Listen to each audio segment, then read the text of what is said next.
मनोहर पर्रीकर यांच्या नेतृत्वाखाली गोव्यामध्ये भारतीय जनता पार्टीने सरकार स्थापन केलं। या धक्क्यातून अजूनही आमचे अनेक मित्र अजून सावरलेले नाही आहेत।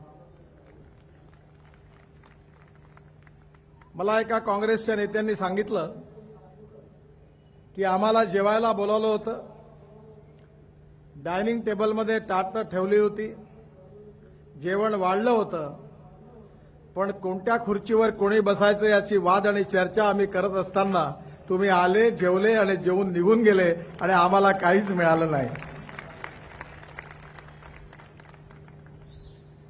खरं म्हणजे या सर्व घटना ज्या घडलेल्या आहेत, या विजयाचे खरे शिल्पकार जर कोणी असतील तर भारतीय जनता पार्टीचे अध्यक्ष अमित शहा हे खऱ्या अर्थाने शिल्पकार आहेत। त्यांनी संध्याकाळी 6:30 वाजता ज्या दिवशी निकाल जाहीर झाले त्यावेळी मला फोन केला आणि जेव्हा फायनल आपली संख्या 13 आहे आणि एक अपक्ष आपण 14 होतो आणि काँग्रेस जवळ 17 आहे बघितल्यानंतर माझा मूड असा बनलेला होता की आता सरकार बनवणं कठीण आहे, तेव्हा आपण हा प्रयत्न सोडून द्यावा। परंतु अध्यक्षांनी मला घरी बोलावलं आणि मला सांगितलं, नितिन जी आप गोवा जाओ और किसी भी स्थिति में हमने सरकार बनाने का प्रयास करना चाहिए, ऐसा मुझे लगता है। त्यांनी सांगितल्यामुळे लगेच रात्री मी निघून गोव्याला आलो। आम्ही सर्व पक्षाच्या नेत्यांशी चर्चा केली।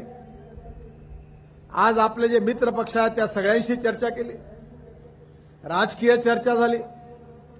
त्यांचा आग्रह होता की मनोहर पर्रीकर यांच्या नेतृत्वाखाली जर सरकार बनणार असेल तर आम्ही समर्थन करण्याकरता तयार आहोत। त्यांचं हे म्हणणं ऐकल्यानंतर हा निर्णय या ठिकाणी गोव्यामध्ये घेणं कठीण होतं। मनोहर पर्रीकर भारताचे संरक्षण मंत्री म्हणून अतिशय यशस्वी आणि चांगलं काम करत होते। गोव्याच्या मुख्यमंत्र्यापेक्षा भारताचा संरक्षण मंत्री हे खऱ्या अर्थाने त्यांच्याकरता, पक्षाकरता आणि देशाकरता महत्वाची गोष्ट होती। मनोहर पर्रीकरांनी डिफेन्स मिनिस्टर म्हणून नेतृत्व करत असताना आपल्या संरक्षण खात्याला एक दिशा दिली। आणि एवढंच नाही आहे तर पाकिस्तानच्या आतंकवादी जी प्रॉक्सी वॉर आपल्या विरुद्ध सुरू केली होती त्याला सर्जिकल स्ट्राईकच्या रूपाने त्यांनी जे उत्तर दिलं ते आम्ही येत्या 100 वर्षात विसरू शकत नाही, असा इतिहास त्यांनी घडवला। त्यामुळे त्यांचे माझ्यासारखे जे मित्र होते त्यांना वाटायचं की मनोहरने मुख्यमंत्री बनण्यापेक्षा संरक्षण मंत्री पद सोडू नये। पण ज्यावेळी पक्षाकरता ही अडचणीची स्थिती होती त्यावेळी मी मनोहर पर्रीकरांना पहाटे 3:30-4 वाजता विचारलं की आता स्थिती अशी आहे की तुम्ही जर मुख्यमंत्री पदाला स्वीकृती दिली तरच सरकार बनू शकतं आणि तुम्ही जर नाही म्हटलं तर मग आपल्याला विरोधी पक्षात बसण्याशिवाय पर्याय नाहीये। मनोहर पर्रीकरांनी भारतीय जनता पार्टीचा कर्मठ कार्यकर्ता, निष्ठावान कार्यकर्ता, त्याप्रमाणे मला उत्तर दिलं की माझ्यावर पक्ष जी जबाबदारी टाकेल ती जबाबदारी मी कार्य करायला तयार आहे। पक्षाला वाटत असेल तर मी संरक्षण मंत्री म्हणून योग्य आहे तर मी दिल्लीत काम करीन आणि जर मुख्यमंत्री म्हणून मी काम करावं अशी पक्षाची इच्छा असेल तर मी इथे देखील काम करायला तयार आहे। पण कार्यकर्ता म्हणून माझं मत मी तुम्हाला सांगितलं, पण याचा अंतिम निर्णय पक्षाच्या अध्यक्षांनी आणि पक्षांनी घ्यावा। पक्ष जे सांगेल ते काम मी आयुष्यात करणार आहे असं मी ठरवलं आहे। माझी त्यांच्याशी विस्तृत चर्चा झाली। अर्ध्या तासाने पहाटे 4:30 वाजता मी अमित भाईंना फोन केला, त्यांना झोपेतून उठवलं आणि त्यांना वस्तुस्थिती सांगितली। अमित भाईंनी मला सांगितलं की हा निर्णय करायचा असेल तर प्रधानमंत्र्यांची अनुमती घ्यायला पाहिजे आणि पार्लमेंटरी बोर्डाच्या सदस्यांशी चर्चा केली पाहिजे, मगच हा निर्णय घेता येईल। मी सांगितलं, अमित भाई, एक पार्लमेंटरी बोर्डाचा मेंबर मी आहे आणि एक तुम्ही आहात। आपल्या दोघांचं मत जर असेल आणि तुमचं मत असेल की आपण सरकार बनवलं पाहिजे तर मनोहर स्वीकृती द्यायला तयार आहे. त्यांनी मला लगेच सांगितलं की माझं मत आहे की आपण सरकार बनवलं पाहिजे और मनोहर जी की अगर इच्छा है तो जरूर हमने ये करना चाहिए, पर मुझे आप समय दीजिए. सुबह उठने के बाद मैं प्रधानमंत्री जी से बात करूंगा, पार्लियामेंट्री बोर्ड के सदस्यों के साथ बातचीत करूंगा और 8 बजे मैं आपको बताऊंगा. 8 वाजता अमित भाईंचा मला फोन आला आणि त्यांनी सांगितलं की माझं प्रधानमंत्र्यांशी बोलणं झालं, पार्लियामेंटरी बोर्डाच्या सदस्यांशी बोलणं झालं आणि हा जो निर्णय आहे मनोहरजींना मुख्यमंत्री करण्याचा, आपलं सरकार बनवणं आवश्यक असल्यामुळे तुम्ही आता याच्यात पुढे जा. 8:30 वाजता मनोहरजी आले, माझे त्यांच्याशी चर्चा झाली. 9:30 ज्या आपले मित्र पक्ष आहेत ते आले, त्यांच्याशी चर्चा झाली. सरकारची धोरणं, सत्तेतलं वाटप या संदर्भात ते सर्व चर्चा झाली आणि मी त्यांना सांगितलं की आता आम्ही मनोहरजींना मुख्यमंत्री बनवण्याकरता तयार आहोत. तुमची जी चर्चा झाली त्या सगळ्या गोष्टी आम्ही मान्य केलेल्या आहे. आता तुम्ही लगेच पत्र द्या म्हणजे गव्हर्नरची अपॉइंटमेंट घेऊन आम्हाला भेटता येईल. ते म्हणाले आम्ही येतो, पण यायला उशीर होत होता. काही एक इंडिपेंडंट सदस्य होते तेही पण येत नव्हते. तेव्हा मी गमतीने म्हटलं की दुसरे बसले आहेत त्यांना करून टाका मंत्री आणि यांना सोडून द्या. निरोप त्यांच्यापर्यंत पोहोचला, त्यांचंही पत्र आलं आणि थोड्या वेळानंतर 3 वाजता दुपारी ते आले आणि त्यांनी सांगितलं की आम्ही तयार आहोत. सगळ्यांचे पत्र तयार झाले आणि 4:15 वाजता गव्हर्नर मॅडमला फोन करून त्यांची अपॉइंटमेंट घेऊन आपले मनोहर पर्रिकर यांच्या नेतृत्वाखाली सगळे आमदार आणि आपले मित्र पक्ष राज्यपालांना भेटले. भारतीय संविधानाच्या दृष्टीने सगळ्यात महत्वाची गोष्ट कोणती असेल तर जो व्यक्ती आपलं बहुमत सिद्ध करू शकतो, ज्याला बहुमत आहे विधानसभेमध्ये, अशा व्यक्तीला नेतृत्वाला मुख्यमंत्री म्हणून पाचारण करण्याचा अधिकार राज्यपालांचा आहे. आणि ज्यावेळी आम्ही 21 सदस्यांची पत्र दिली त्यामुळे राज्यपालांना विश्वास पटला की 40 पैकी 21 सदस्यांचं आम्हाला समर्थन आहे आणि म्हणून त्यानंतर मुख्यमंत्र्यांनी मनोहर पर्रिकरांना मुख्यमंत्री पदाचं नेतृत्व जे आहे त्याकरता शपथ देण्याचा निर्णय घेतला. आम्ही कुठलंही गैरकाम केलं नाही. आजपर्यंत भारताच्या इतिहासामध्ये लोकसभेत आणि विधानसभेत ज्यावेळी निवडणुका होतात त्यावेळी अनेक वेळा हे सिद्ध झालेलं आहे की जे नेतृत्व आपल्याबरोबर बहुमत आणतं, संविधानात लिहिल्या गेलेलं आहे, त्यांनाच त्या प्रकारे सरकार बनवण्याकरता राज्यपाल पाचारण करतात. आम्ही कुठलंही असंविधानिक कृत्य केलं नाही, कुठलं अनैतिक कृत्य केलं नाही. मात्र एक गोष्ट खरी आहे की आम्हाला सरकार बनवणं जेवढं कठीण होतं तेवढं काँग्रेस पक्षाला सरकार बनवणं सोपी होतं. कारण आमचे 13 अधिक 1 14 सदस्य होते आणि काँग्रेसचे 17 सदस्य होते. त्यामुळे 3 लोकांना जोडणं त्यांना सहज शक्य होतं आणि आम्हाला जोडण्याकरता 6 सदस्य आणणं कठीण होतं. परंतु काँग्रेस पक्ष आपल्या मुख्यमंत्री पदाचा उमेदवार कोण आहे, नेतृत्व कोणाला द्यायचं याच वादविवादामध्ये चर्चा सुरू झाली. काही लोकांनी मला सांगितलं की हायकमांडचा फोन लागला नाही आणि त्यामुळे काँग्रेस पार्टी निर्णय घेऊ शकली नाही आणि त्याचबरोबर आम्ही मात्र बहुमत जोडून आम्ही राज्यपालांसमोर आपला दावा पेश केला. लोकशाहीच्या आणि संविधानाच्या तत्वाप्रमाणे आम्ही कुठलीही चूक केलेली नाहीये. जे घटनेत लिहिलं त्याप्रमाणे आम्ही आपलं बहुमत सिद्ध केलेलं आहे आणि आम्ही आमच्या मित्र पक्षांना बरोबर सरकार बनवलेलं आहे. बांधवांनो आणि बहिणींनो, मनोहर पर्रिकरांच्या नेतृत्वाखाली याआधी गोव्याच्या जनतेने आपल्याला बहुमत दिलं होतं. त्याचबरोबर प्रधानमंत्री नरेंद्र मोदींच्या नेतृत्वाखाली भारतामध्ये आपलं सरकार आलं आणि हे सरकार आल्यानंतर आजपर्यंत गोव्याच्या इतिहासामध्ये जेवढी झाली नव्हती तेवढी अनेक कामं भारतीय जनता पार्टीच्या सरकारने करून दाखवली. आज या ठिकाणी माननीय रेल्वे मंत्री सुरेश प्रभू साहेब आहेत, श्रीपाद नाईक आहेत. त्या दोघांनी पण आपल्या विभागातून अनेक कामं केलीत आणि गोव्याच्या जनतेने जो विश्वास व्यक्त केला होता तो सार्थ करण्याकरता त्यांनी आपल्या जबाबदारीचं पालन केलं. माझ्या विभागाकडनं 12,000 कोटी रुपयाच्या रस्त्याची कामं आपण मंजूर केली. गोव्यात जो 260 किलोमीटर राष्ट्रीय महामार्ग होता तो 1000 किलोमीटरपेक्षा जास्त केला. मुंबई गोवा रस्ता ही आपली लाईफलाईन आहे. या रस्त्यावर दरवर्षी अनेक अपघात होतात, पण नरेंद्र मोदींच्या नेतृत्वाखाली आपल्या सरकारने निर्णय घेतला की मुंबईपासून पणजीपर्यंत आणि पणजीपर्यंत पुढे बंगलोरकडे जाणारा रस्ता हा 4 लेन सिमेंट कॉन्क्रीट रोडचा करायचा आणि जुवारीवर जगाला देखील आकर्षण वाटेल असा आयकॉनिक ब्रिज निर्माण करण्याचा आपण निर्णय केला. हा जो ब्रिज आपण बांधतो आहे हा ब्रिज असा आयकॉनिक ब्रिज आहे की जगातली लोक हा ब्रिज पाहायला येतील असा मला विश्वास आहे. आजच मी आणि मनोहर पर्रीकर त्या ब्रिजवर ते काम बघण्याकरता गेलो.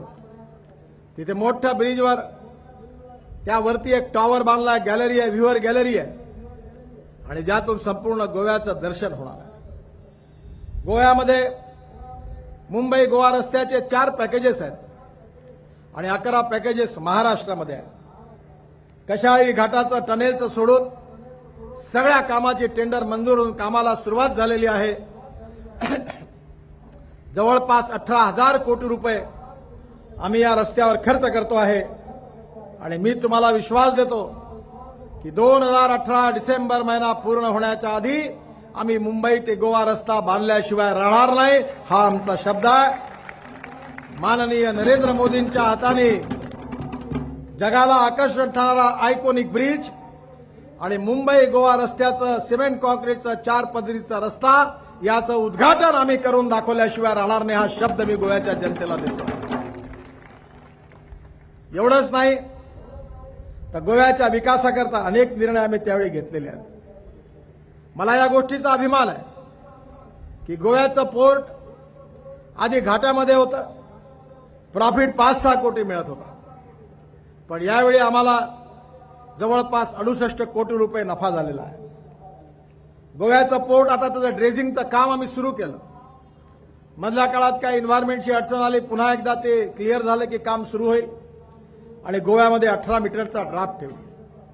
18 मीटरचा ड्राफ्ट आल्याबरोबर गोव्यामध्ये 2 लाख टनाचं शिप या ठिकाणी येऊ शकेल आणि ज्यावेळी 1 लाख टनाच्या ऐवजी 2 लाख टनाचं शिप आलं तर एका टनामागे $8 ते $10 ट्रान्सपोर्ट कॉस्ट कमी होऊन गोव्याच्या विकासाला एक नवीन दिशा मिळाल्याशिवाय राहणार नाही असा मला विश्वास आहे.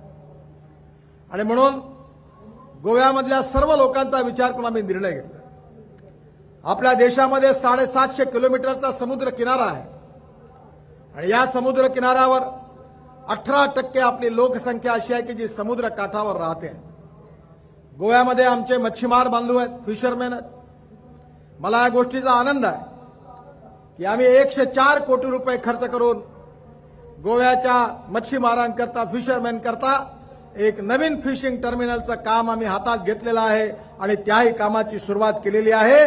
हे फिशिंग टर्मिनल गोव्यातील मच्छीमारांचं जीवन बदलल्याशिवाय राहणार नाही असा विश्वास मी आपल्या सगळ्यांना देतो. आपल्याला माहिती असेल की समुद्रामध्ये 11 नॉटिकल मैलपर्यंत मासेमारी करायची असेल तर राज्य सरकारची परवानगी लागते, पण 11 नॉटिकल मैलच्या पलीकडे जायचं असेल तर त्याकरता भारत सरकारची परवानगी लागते. आता 11 नॉटिकल मैल मधले मासे संपले आहेत कारण आपले फिशरमॅन त्याच्या पलीकडे जाऊ शकत नाही, त्यांच्या अत्याधुनिक बोटी नाही आहेत. म्हणून भारत सरकारमध्ये कृषी विभाग आणि आमच्या विभागाने सागरमालामध्ये निर्णय घेतलेला आहे की जे आमचे फिशरमॅन बंधू आहेत ते एकत्र येऊन त्यांना आम्ही 15 ते 20 लाख रुपये सबसिडी देऊ, मुद्रा योजनेमध्ये लोन मिळवून देऊ आणि आमचे फिशरमॅन 11 नॉटिकल मैलच्या पुढे जाऊन 30-40 समुद्राच्या मध्यात जातील, फिशिंग करतील आणि आपल्या इथल्या मच्छीमारांचं उत्पन्न 5 पटींनी वाढेल. या नवीन फिशिंग टर्मिनलमध्ये लिलावाची व्यवस्था आहे, पॅकेजिंगची व्यवस्था आहे, स्टोरेजची व्यवस्था आहे आणि आपल्या फिशरमॅनला एक नवीन संधी येणार आहे की गोव्यातून होणारं हे फिशिंग हे एक्सपोर्ट होणार आहे आणि देशाच्या बाजारात जाऊन आमच्या फिशरमॅनचं उत्पन्न डॉलरमध्ये वाढणार आहे. ह्या कार्यक्रम आम्ही हातात घेतलेला आहे.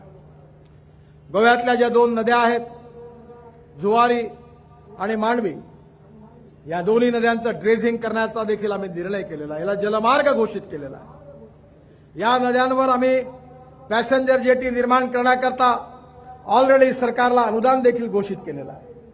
आणि एवढंच नाही तर गोव्यामध्ये नवीन एअरपोर्ट बांधण्याचा निर्णय नरेंद्र मोदींच्या नेतृत्वाखाली आमच्या सरकारने घेतलेला आहे. गोव्याच्या एअरपोर्टवर रोज 89 विमानं येतात आणि त्यातून देशभरातले जगातले टुरिस्ट गोव्यामध्ये येतात आणि म्हणून गोव्यामध्ये रोजगार निर्मिती झालेली आहे. पर्यटन हे असं क्षेत्र आहे की त्यामध्ये 49% कॅपिटल इन्व्हेस्टमेंट ही रोजगार निर्माण करण्याकरता होते. हॉटेल्स, मोटेल्स, रेस्टॉरंट्स हे वाढतात आणि इथल्या तरुण मुलांच्या हाताला काम मिळतं. पण मनोहर पर्रीकर, श्रीपाद नाईक यांच्या प्रयत्नांमुळे आणि आपले नरेंद्र सवयकर या ठिकाणी आहेत, या सगळ्यांच्या प्रयत्नामुळे प्रधानमंत्र्यांनी नवीन एअरपोर्टला मंजुरी दिली. प्रधानमंत्र्यांनी कामाची सुरुवात केलेली आहे आणि आता हा एअरपोर्ट देखील 2018 पर्यंत पूर्ण करण्याचा आमचा संकल्प आहे. मी मनोहर पर्रीकरांना विनंती केली की या एअरपोर्टला जायचं तर एअरपोर्टवर लोक रस्त्याने जातात, पण आमच्या इथल्या सध्याच्या एअरपोर्टपासून आम्ही पोर्टवर येऊ, त्याच्यामध्ये एक electronic ropeway, cable car type एक सिस्टीम आपण टाकूया आणि तिथून जहाजात बसून सगळेजण आपल्या हॉटेलमध्ये जाऊ शकतील अशी व्यवस्था करूया. एवढंच नाही तर या एअरपोर्टपासून मोपा एअरपोर्टपर्यंत पाण्यातून जहाजात बसून जाता येईल अशी व्यवस्था देखील आपण करण्यासाठी सर्वे आणि अभ्यास करण्याची सुरुवात केलेली आहे. गोवा हे भारतातलं नाही तर जगातील पर्यटनाच्या आकर्षणाचं केंद्र आहे. गोव्याला एक इतिहास आहे. गोव्याला एक संस्कृती आहे. साहित्य, कला, संगीत या गोव्याने देशाकरता खूप दिलेला आहे. गोव्याचा विकास झाला पाहिजे. जात, पंथ, धर्म, भाषेच्या वरती उठून विकासाचं राजकारण झालं पाहिजे, हेच धोरण भारतीय जनता पार्टीने स्वीकारलेलं आहे. आणि म्हणून मला सांगताना आनंद होतोय की यावेळी उत्तर प्रदेशच्या निवडणुकीमध्ये माननीय प्रधानमंत्री नरेंद्र मोदी आणि आमचे अध्यक्ष अमित शहा यांच्या नेतृत्वाखाली आमच्या पक्षाला प्रचंड बहुमत मिळालेलं आहे. आणि देशाच्या इतिहासात पहिल्यांदा जात, पंथ, धर्म, भाषा, सेक्स याचा विचार न करता उत्तर प्रदेशच्या जनतेने विकासाच्या राजकारणाकरता भारतीय जनता पार्टीला निवडून दिलेलं आहे. गरिबी दूर झाली पाहिजे, बेरोजगारांना रोजगार निर्माण झाला पाहिजे, त्याकरता उद्योग आले पाहिजे, पर्यटन वाढलं पाहिजे, इन्फ्रास्ट्रक्चर डेव्हलप झालं पाहिजे. हेच नरेंद्र मोदींच्या नेतृत्वाखाली भारताच्या विकासाची व्हिजन आहे. आणि म्हणून गोवा देखील आज मनोहर पर्रीकरांसारखा एक कर्तृत्वान द्रष्टा नेता ज्यांनी डिफेन्स मिनिस्टर म्हणून भारताचा सन्मान वाढवला, त्या मोठ्या पदावरून गोव्याचा विकास व्हावा म्हणून गोव्यामध्ये पुन्हा एकदा सर्व क्षेत्रामध्ये विकासाची शिखरं पादाक्रांत केली पाहिजे म्हणून भारतीय जनता पार्टीने मनोहर पर्रीकरांवर पुन्हा एकदा गोव्याची जबाबदारी दिलेली आहे. काँग्रेसचे लोक आणि आमचे विरोधी पक्ष हा प्रचार करत असतात. त्यांचं सगळ्यात मोठं भांडवल काही असेल तर अल्पसंख्याक समाजाच्या मनामध्ये भीती निर्माण करणं, फिअर, की भारतीय जनता पार्टीवाले अन्य धर्मियांच्या मायनॉरिटीजच्या विरोधात आहेत. भारतीय जनता पार्टी पुंजीपतींची पार्टी आहे, गरिबांच्या विरोधात आहे, दलितांच्या विरोधात आहे, ट्रायबल्सच्या विरोधात आहे. अपप्रचार करून त्यांच्या मनात भीती निर्माण करून सत्ता मिळवणं हेच काँग्रेस पक्षाचं षडयंत्र राहिलेलं आहे. पण 5 वर्षामध्ये मनोहर पर्रीकरांच्या नेतृत्वाखाली आणि नंतर लक्ष्मीकांतजी पार्सेकर यांच्या नेतृत्वाखाली भारतीय जनता पार्टीने नरेंद्र मोदींनी दिलेला जो विचार होता की सबका साथ सबका विकास, जात, पंथ, धर्म, भाषा या आधारावर कुठलंही डिस्क्रिमिनेशन न करता सबका साथ सबका विकास हे तत्व आपल्या कृतीतून सिद्ध करून दाखवलं, याचा मला दृढ विश्वास आहे. आणि मला निश्चितपणे मी याकरता आपल्या नेत्यांचं अभिनंदन करेन. आणि म्हणून येणाऱ्या काळामध्ये मनोहर पर्रीकर यांच्या नेतृत्वाखाली विकासाची नवीन शिखरं पादाक्रांत करून गोव्याला पुढे नेण्याचं काम मनोहर पर्रीकरांना करायचं आहे. ते गोव्याच्या जनतेचे लोकप्रिय नेते आहेत. जनतेच्या आग्रहाकरता भारतीय जनता पार्टीने संरक्षण मंत्री स्वतःसारखं मोठं पद सोडून गोव्याच्या विकासाकरता त्यांना पुन्हा एकदा गोव्यात पाठवलेलं आहे. मला विश्वास आहे की त्यांच्या नेतृत्वाखाली निश्चितपणे गोव्याचा विकास होईल. आणि जे 50 वर्षात नाही झालं ते काम मनोहर पर्रीकर येत्या 5 वर्षात करून दाखवतील असा मला विश्वास आहे. फुल transparency, fast track decision making process, corruption free सरकार आणि विकासाची दृष्टी ही त्यांची ताकद आहे. आणि त्यांच्या नेतृत्वाखाली गोवा बदललेला गोवा 5 वर्षांनी आजच बदलतो आहे, अजून बदलणार आहे. आणि गोवा हे देशातलं पहिल्या नंबरचं प्रगतशील आणि विकसनशील राज्य मनोहर पर्रीकर केल्याशिवाय राहणार नाही, हा माझा पूर्ण विश्वास आहे. आणि म्हणून आज आपण सगळेजण त्यांना शक्ती देण्याकरता, त्यांनी हे काम यशस्वी करावं म्हणून त्यांच्या मागे उभं राहण्याकरता आजच्या या नागरिक सत्काराचं आयोजन केलेलं आहे. मी मनोहर पर्रीकर यांचं मनापासून अभिनंदन करतो, त्यांना शुभेच्छा देतो. आणि त्याचबरोबर या गोव्याचं सरकार निर्माण करण्यामध्ये किंग मेकरची भूमिका वठवणारे आमचे अध्यक्ष यांनी योग्य वेळी अचूक निर्णय घेतला आणि गोव्यामध्ये भारतीय जनता पार्टीचं सरकार स्थापन करून दाखवलं. याबद्दल अमित शहा यांचं आपल्या सगळ्यांच्या वतीने मनपूर्वक अभिनंदन करतो, त्यांना धन्यवाद देतो. आणि पुन्हा एकदा गोव्याच्या जनतेला अभिवादन करून मी माझं भाषण संपवतो. धन्यवाद. चाय वाले,